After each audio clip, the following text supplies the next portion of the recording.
T.S.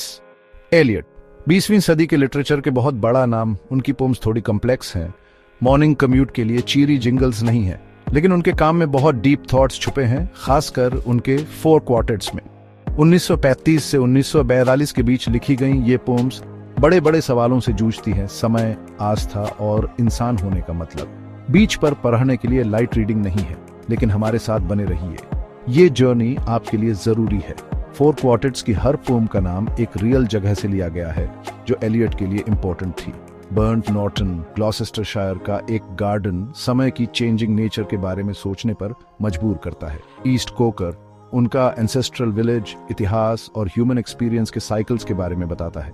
The dry सैल्वेजेस Massachusetts के coast के पास rocks का एक ग्रुप समुद्र की वास्टनेस और फेट के करंट्स को दर्शाता है। आखिर में लिटिल गिडिंग 17वीं सदी का एक एंग्लिकन कम्युनिटी फेथ और रिकंसिलिएशन को एक्सप्लोर करने की जगह बन जाता है। एलियट इमेजरी और मेटाफोर की एक रिच टेपेस्ट्री बुनते हैं, हमें उनके साथ इन डीप थीम्स पर विचार करने के लिए इनवाइट करते हैं। वो इजी आंसर्स नहीं देते, उनकी पोएट्री एक एक्सप्लोरेशन है, एग्जिस्टेंस के हार्ट में एक जर्नी है। तो तैयार हो जाइए as we delve into the enigmatic world of T.S. Eliot's 4 quartets. हमारी जर्नी बर्न्ट नॉर्टन में शुरू होती है, एक ऐसी जगह जहां समय रेत की तरह उंगलियों से फिसलता हुआ लगता है। एलियट विविड इमेजरी के फैन गार्डन को टाइम के पैसेज और एक्सपीरियंस की इल्यूसिवनेस के मेटाफोर के रूप में यूज करते हैं। हम उनके साथ रोज गार्डन्स और डिजर्टेड पैथवेज में घूमते हैं, पास्ट मोमेंट्स का वेट और फ्यूचर की अनसर्टेनिटी को महसूस करते हैं। वो स्टिल पॉइंट का कॉन्सेप्ट इंट्रोड्यूस करते हैं, टाइम के बाहर एक ऐसा मोमेंट जहां हम खुद से बड़ी किसी चीज से कनेक्ट कर सकते हैं। ये वो फीलिंग है जो आपको तब आती है जब आप कंप्लीटली प्रेजेंट मोमेंट में होते हैं, पास्ट और फ्यूचर की वरीज से फ्री। एक म्यूजिशियन को इमेजिन करो जो अपने म्यूजिक में लॉस्ट है, या एक आर्टिस्ट जो क्रिएशन में मग्न है।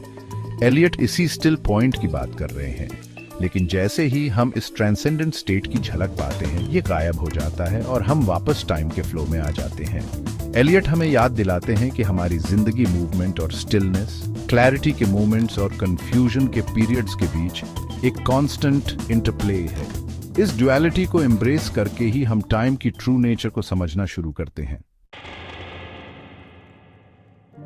Eight the still point there the dance is. Eliot के काम की तरह ये लाइन भी सोचने के लिए मजबूर करती है। वो किसी लिटरल डांस की बात नहीं कर रहे हैं, बल्कि जिंदगी के डांस की। ये कांस्टेंट मूवमेंट और चेंज है जो हमारी एग्जिस्टेंस को डिफाइन करता है, एक्सपीरियंस का एब एंड फ्लो।